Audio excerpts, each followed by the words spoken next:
నమస్తే అండి. నా పేరు ఝాన్సీ రాణి. నేను ఈసెగూడ చెక్ పోస్ట్ నుంచి వచ్చానండి. నేను character artist, senior artist, stage artist అండి. 18 ఇయర్స్ బట్టి నేను ఆర్టిస్ట్‌గా చేస్తున్నాను సార్. అయితే ఈ మధ్యలో మనకి లాక్‌డౌన్ తర్వాత నుంచి చాలామందికి క్యారెక్టర్ లేవు. శ్రీరెడ్డి చెప్పిన దగ్గర నుంచి అక్కడి నుండి మాకు కొంచెం కాస్టిక్ కాలింగ్ ఎక్కువైపోయింది. ఆమె మంచిగా కొన్ని చెప్పింది. కానీ అది ఇండస్ట్రీకి వర్తించలేదు. కానీ ఇన్ని సంవత్సరాలు బట్టి ఉన్నాను సార్. నాకు మదర్ లేరు, ఫాదర్ లేరు. చుట్టాలు, బంధువులు ఎవరు లేరు సార్. ఒంటరిగా బతుకుతున్నాను. ఒకతను నమ్మాను, ఆయన మోసం చేసాడు, వెళ్ళిపోయాడు. ఇప్పుడు అతను కూడా లేరు, ఎవరు లేరు. ఇలాగ ఇండస్ట్రీలో మీద ఆ కళామితలు నమ్ముకొని ఇండస్ట్రీలో బతుకుతున్నాను. ఇండస్ట్రీలో కూడా నాకు చాయిస్ లేదు సార్. కనీసం ఏ క్యారెక్టర్ చేద్దామన్నా బయట వచ్చేసి వాళ్ళు బెంగళూరు వాళ్ళు, చెన్నై వాళ్ళు, బాంబే వాళ్ళు చూసుకుంటున్నారు. నెక్స్ట్ ఇక్కడ ఉన్న వాళ్ళు కూడా వాళ్ళ ఫ్రెండ్స్ వాళ్ళు అడ్జస్ట్ చేసుకుని వాళ్ళు చేసుకుంటున్నారు సార్. మాలాంటి వాళ్ళకి ఒక అవకాశం ఇవ్వటం లేదు అసలు. నేను టీఎంటీ గ్రూప్ సభ్యురాలి, ఫౌండర్గా ఉన్నాను. టీఎంటీ తెలుగు ఫెడరేషన్ నుంచి కూడా ఎన్నో విధాలుగా ట్రై చేశాను. ఎన్ని ట్రై చేసినా కూడా ఒక్కడ అవకాశం నాకు రాలేదు సార్. చివరికి నేను కోరుకునేది ఏంటంటే ఆరోగ్యశ్రీ కార్డు పెట్టాను. అదొక్కటే శాంక్షన్ అయింది sir. Thank you so much. Aarogyasri card okay అంటే అది కూడా అపోలో హాస్పిటల్ అలా అప్రోచ్ అయ్యింది. దానికి ఆపరేషన్ ఫ్రీ చేశారు. 1 వీక్ మెడిసిన్ ఇచ్చారు సార్. దానికి మట్టుకు నేను ప్రభుత్వానికి థ్యాంక్ యూ ధన్యవాదాలు సార్. అయితే ఇంకో విషయం, నేను గృహకల్పన పెట్టాను సార్. ఇప్పుడు నాలాడడానికి ఇల్లు లేదు, ఏమీ లేదు సార్. ఇక్కడ ప్రజాభవన్కి వచ్చాను సార్. ఇంటర్వ్యూ ఎందుకు ఇస్తుందంటే నాలాంటి వ్యక్తులకి, మాలాంటి అనాథులకి ఒక ఆడపిల్ల కాలు కూడా ఇరిగిపోయింది సార్. మొన్న మెట్ల మీద పడిపోయిన పెద్ద ఆపరేషన్ అయింది, ఫ్రాక్చర్ అయిపోయింది, ప్లేట్స్ వేసారు. అపోలో హాస్పిటల్లోనే అయింది సార్. దానికే అప్రోచ్ అయింది చెప్పాను. ఇప్పుడు కాలు ఇరిగిపోయింది, నేను ఆర్టిస్ట్గా చేయలేను, ఎక్కడ పని చేసుకోవడానికి అవకాశం లేదు, కాలు బెండ్ అవ్వట్లేదు, పరిస్థితి మళ్ళీ ఆపరేషన్ అంటున్నారు. పరిస్థితి అలాగ అయిపోయింది సార్. దయచేసి ఉండడానికి ఇల్లు లేదు సార్. వేరే వాళ్ళ ఇంట్లో ఉంటే ప్రాబ్లం అవుతుంది, హాస్టల్ ఉంటే డబ్బు కట్టుకోలేను. ప్రజెంట్ ఇప్పుడు ఆశ్రమంలో ఉంటున్నానండి, ఆశ్రమంలో బతుకుతున్నాను సార్. దయచేసి నన్ను గుర్తించిన అలాంటి వాళ్ళు అనాథులు చాలామంది ఉన్నారు. ఇది కొత్త. ఇప్పుడు ఒకప్పుడు భవన్లో సీఎం క్యాంపస్ రావడానికి అక్కడ ఉండేవాళ్ళు. ఇప్పుడు రేవంత్ సార్ వచ్చి మాకు అవకాశం, అంత లోపల వరకు అవకాశం ఇచ్చి మా కోసం మా బాధ వినిపించుకోవడానికి అవకాశం ఇచ్చినందుకు చాలా ధన్యవాదాలు సార్ మీకు. అందుకే ఇప్పుడు మా బాధ మీకు వినిపిస్తున్నాను. అది నా బాధ.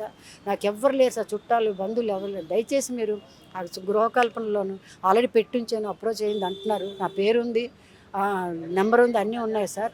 అది ఎప్పుడు వస్తుందో తెలియదు. దయచేసి ఎప్పుడో కాకుండా ఇప్పుడు ఎన్నైతే శాంక్షన్ చేస్తుందో మాలాటల గురించి గృహకల్పన కూడా శాంక్షన్ చేస్తే మాలాటలు ఎంతమంది మీ పేరు చెప్పుకొని ఏదో గంజో కళ్ళు నీళ్ళు తాగి ఆ ఇంట్లో ఉండి బతుకుదాం అనుకుంటున్నాను సార్. నాకు అది అవకాశం ఇప్పి సీఎం గారికి నేను అదే ప్రాధాయపడుతున్నాను సార్. ఏ అవకాశం లేదు, కనీసం ఉండడానికి నీడైనా మాకు ఇప్పిస్తారని నేను అవకాశం ఆలోచించి మిమ్మల్ని అడుగుతున్నాను సార్. అంతే సార్, ఇంకేం కోరుకోవట్లేదు సార్. ఇలా సిర్పూర్ కాగజనగర్.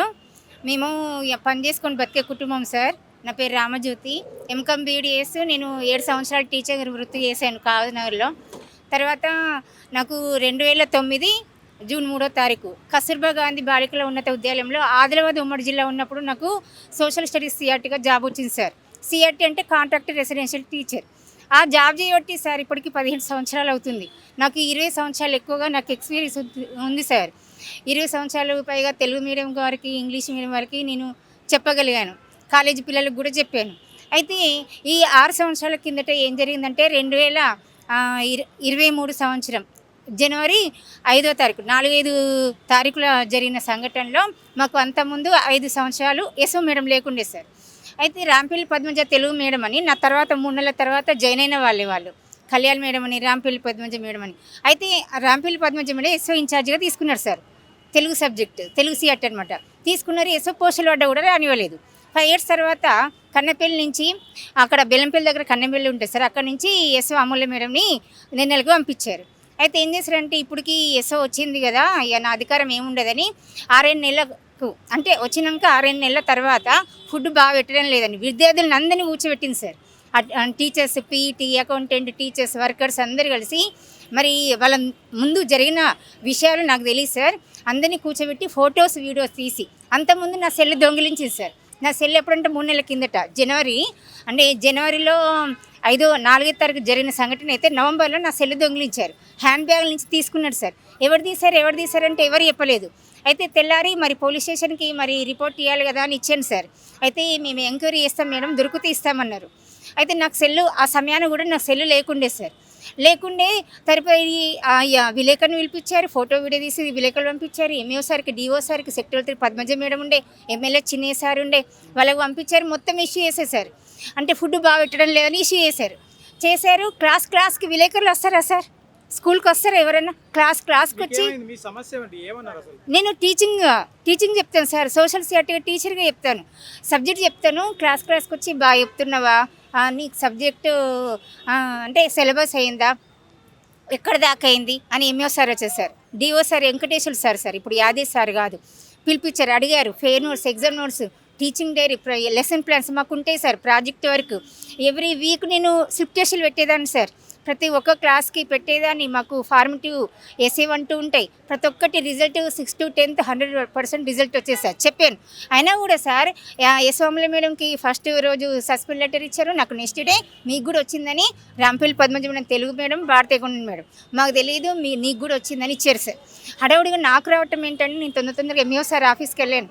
లేకుండే DO sir Mancherial district sir Venkateswara sir ఉండే అప్పటి వరకు. ఆ సార్ దగ్గర వెళ్ళిన ఏడ్చాను. సార్ నేను ఏ తప్పు చేయలేదు సార్, నేను కష్టపడి చదువుకున్నాను, నేను టీచింగ్ గురించి కరెక్ట్ చేశాను సార్, పిల్లల్ని ఎప్పుడు తిట్టలేదు సార్, నేను ఇంకా పిల్లలు పడ్డాను కానీ నేను ఎప్పుడు తిట్టలేదు, చాలా బ్రతిమలాడిన ఏడ్చిన సార్.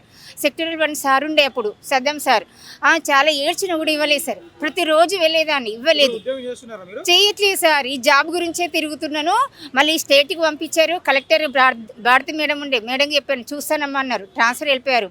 తర్వాత సంతోష్ సార్ వచ్చారు, కలెక్టర్ గారు, వాళ్ళు తిప్పించుకున్నారు. మరి ఆ పేపర్లను ఏం చేశారో సార్ చూడండి సార్, నాకు చాలా పేపర్లు ఇంకా ఉన్నాయి సార్.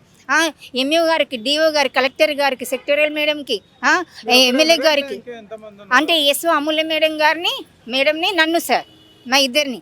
ఆ మేడంని ఫస్ట్ రోజు, తర్వాత రోజు ఫుడ్ బాగా పెట్టట్లేదని ఆ మేడంని, ఎస్ఓ మేడంని, నేను చదువు చెప్పినా కూడా చదువు చెప్పలేదని ఇరికించారు సార్. చదువు చెప్పకపోతే నేను ఫెయిర్ నోట్స్ ఏంటి, ఎగ్జామ్ నోట్స్ ఏంటి, సిలబస్ అయింది sir, exam notes, projects notes ఉన్నాయి, ప్రతి ఒక్క రికార్డు ఉంది సార్.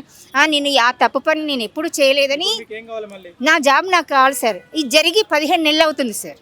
17 నెలలు అంటే 2023 జనవరి 4వ తారీఖు జరిగిన సంఘటనలో ఇక్కడ డిస్టిక్ లెవెల్లో తిప్పించుకొని స్టేట్ లెవెల్లో పంపించేశారు. ఎస్పీడీ రమేష్ సార్కి చెప్పాను. మళ్ళీ మనకు దేవసేన మేడం, ఆ మేడమే ఎస్పీడీ కమిషనర్ ఉండే, ఆ మేడంకి చెప్పి బతిలాడిన, ఇవ్వలేదు. ఇక్కడ సెక్రటరియట్కి వెళ్ళాను, కర్ణ మేడం ఉండే, లలిత మేడం ఉండే, మాకు స్పెషల్ ఆఫీసర్ కేజీబీకి తెలంగాణ మొత్తం ఉమారెడ్డి మేడం సార్, తెలుసుకునేదాన్ని. మళ్ళీ మన పిఆర్టీ యూటీఎఫ్ లీడర్స్కి చెప్పాను. మళ్ళీ లాస్ట్కి మన కేసీఆర్ సార్ కూడా నేను పెట్టుకున్నాను సార్ సెక్రటరియట్లో.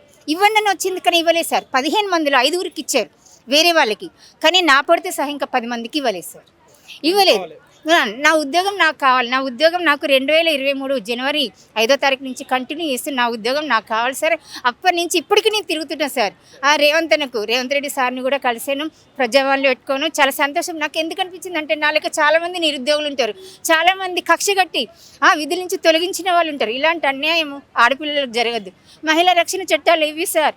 ఇంత నేను తలడిల్లిపోతుంటే కూడా నాకు ఇవ్వట్లేదు. ఇప్పుడు ఆ సీఎం సార్ కలెక్టర్ పంపించారు. కలెక్టర్ సార్ ఏం చేశారు, మళ్ళీ డిఓ సార్కి ఇచ్చారు.